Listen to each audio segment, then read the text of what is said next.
This is Townsquare Sunday. The South Coast Bikeway Alliance is leading a major push here in the southeastern part of Massachusetts to create bike and hiking trails in some cases on the South Coast. We've made some gains in recent years, and recently, for instance, the Baker administration added to those gains with a Department of Transportation, I'll call it a grant, but that will extend a bike trail through the town of Mattapoisett. Pretty exciting news. The Bikeway Alliance is raising money to help extend those trails, really to Cape Cod.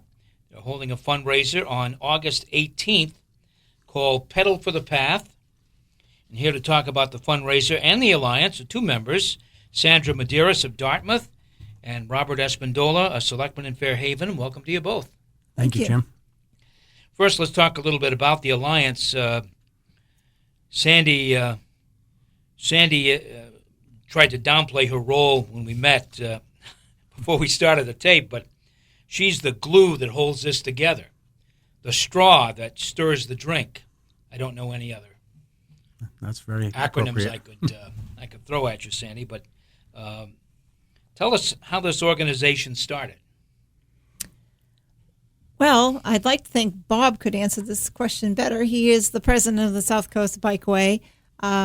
And with his guidance, yes, we have brought a nice core group of people together here to push this initiative and to connect all the towns between Wareham and Swansea with pedestrian and bicycle access. We've made some great headways. Yeah. So, Bob, do you remember those early days? I do, actually. My first memory was reading in the local newspaper about this group getting together for this purpose, and a woman whose name is Julie Kelly, who's from Fairhaven, was involved in advertising and initiating the whole process there. And SERPED, the Southeastern Regional Economic Planning and Development District, who it's a group of 27 South Coast communities. And that's a quasi-government organization. They are partners. They were and still are partners in this alliance with us. They help us with planning and mapping, and they helped kick it off as well. So I responded to the ad in the newspaper to attend the meeting and got involved. And I haven't always been the president, but the last several years I have. Sandy, so you feel, I know, in talking with you before we started, that there's some progress being made, some serious progress being made. What are you most impressed with in terms of progress in recent years? Well, currently, we've applied for 3 Community Preservation Act funds through the commissions in the towns of Dartmouth and Westport, along with the city of New Bedford, and that will help us put money towards a feasibility study to create or determine the best way to connect New Bedford and Fall River with bicycle access. So, I mean, those are real challenges. You've got to look for perhaps different routes than, along the side of a highway or anything, although I don't know. I'm sure you're looking at all kinds of suggestions there, like connecting Fall River with Westport and then Dartmouth. I'm trying to think. Go ahead.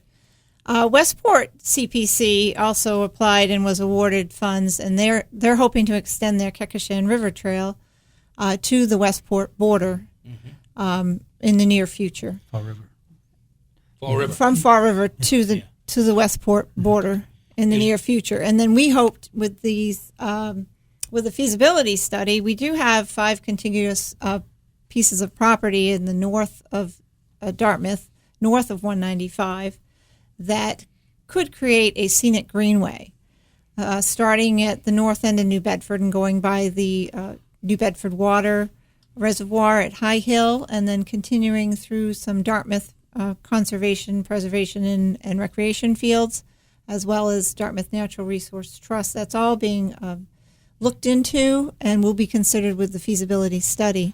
Now, Westport has so far not jumped on board. Is that fair to say? No, that's not. That's not. Actually, in the last couple of years, they've really come on strong.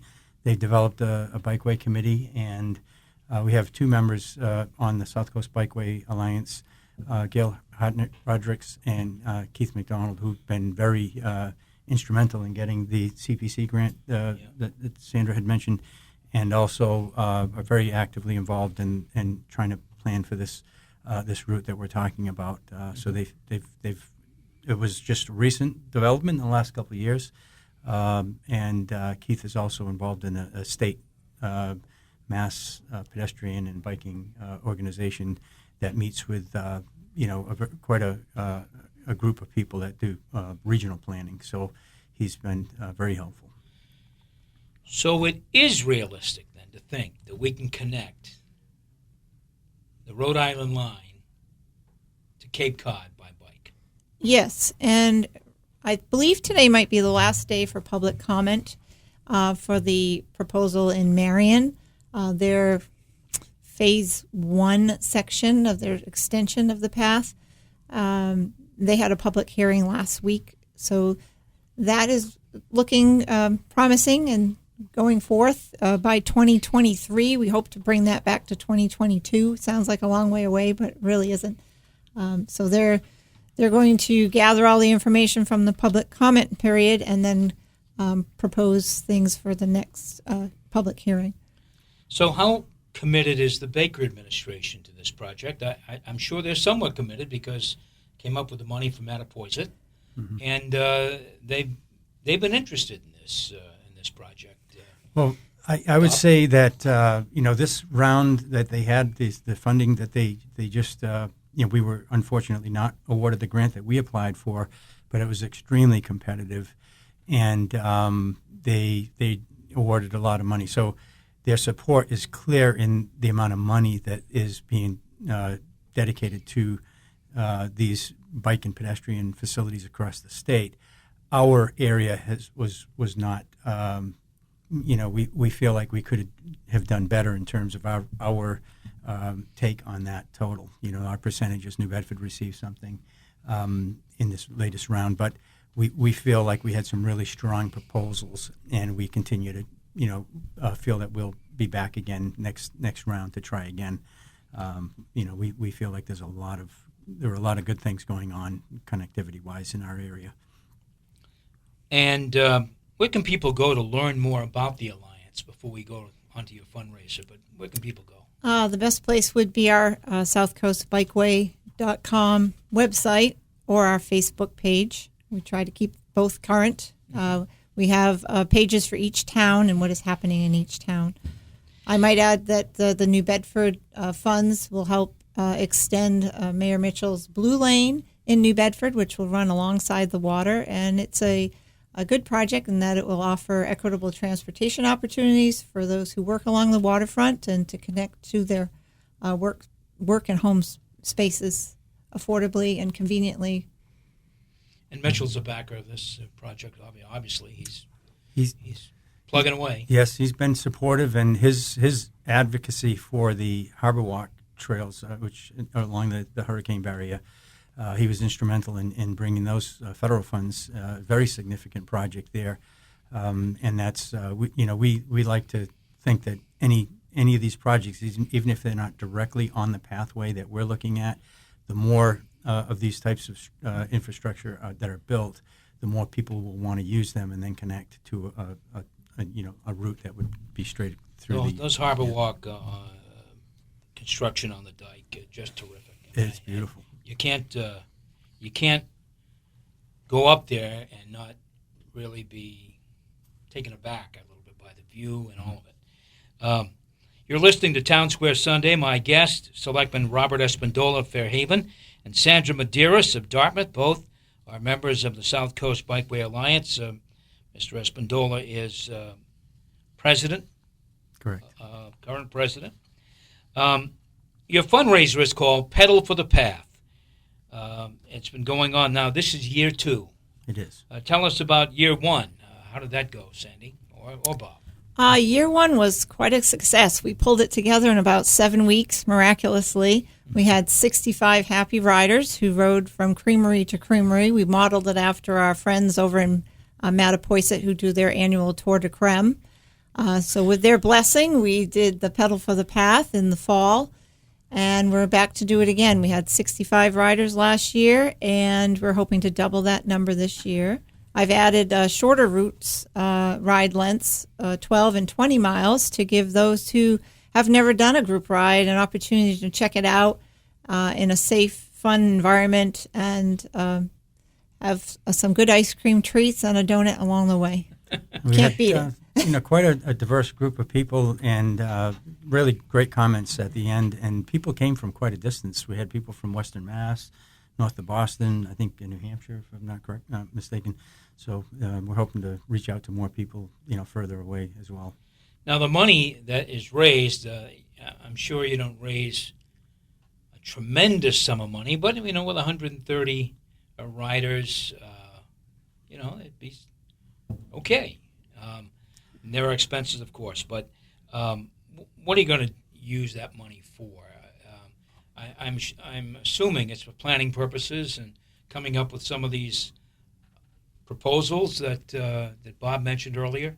Correct. When we apply for the grants, we often need matching funds.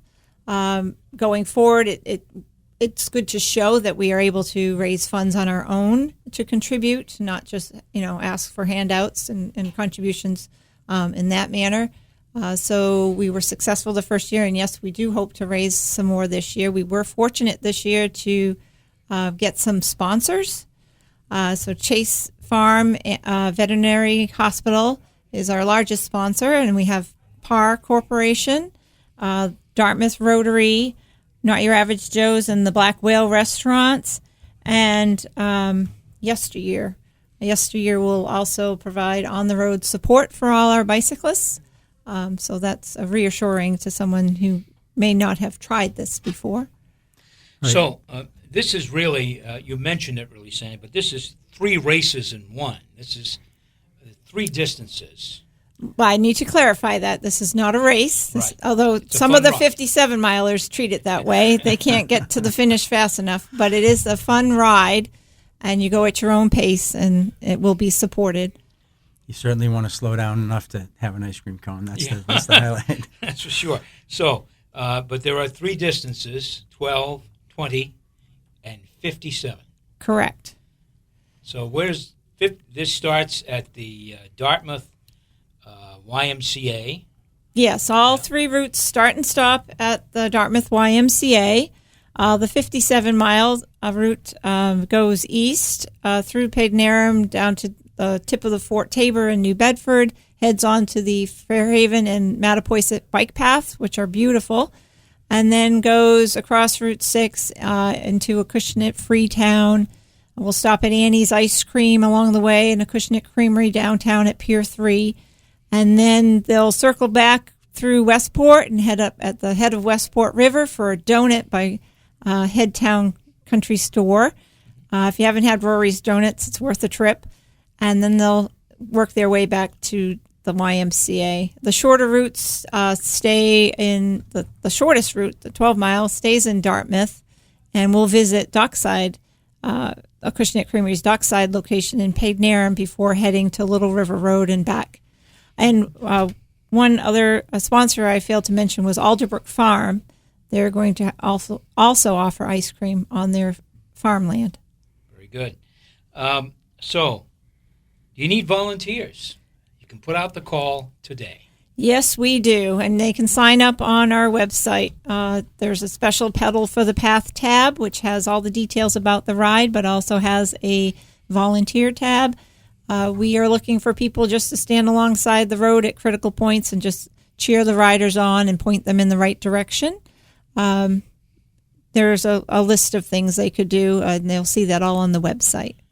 And registration? Do that on the website as well? Yes, registration's on the website or through Facebook. And if you register today or tomorrow, you can still get a T-shirt. So, again, you're hoping for 130 riders. You've got few folks already signed up. Yes, quite a few. But generally these things, they happen, the registration really happens at the end because people want to check the weather and see what kind of a day it's going to be. August 18th is the day, not too far from now. So if you're planning to do it, you probably can get an extended forecast and make a decision. But really, it's a wonderful way, I think, to spend a day getting some exercise. And that's what this group is really all about. A simpler form of transportation for sure, but also some fun as well. That's for sure. Yeah, that's that perfectly described. Yeah. Well, my guests have been Sandra Medeiros and Bob Espindola of the South Coast Bikeway Alliance. Good luck with the Pedal for the Path on the 18th. The 18th of August should be a great day. Hopefully the weather holds. Thank you. Thank you so much. That's it for Town Square Sunday this week. Thanks for tuning in. Also, thanks to Mike Roberts and Casey Sylvia for their help in getting this program on the air and on the internet. I'm Jim Phillips. Please join us next Sunday morning at 6. Until then, have a great weekend and a wonderful Sunday.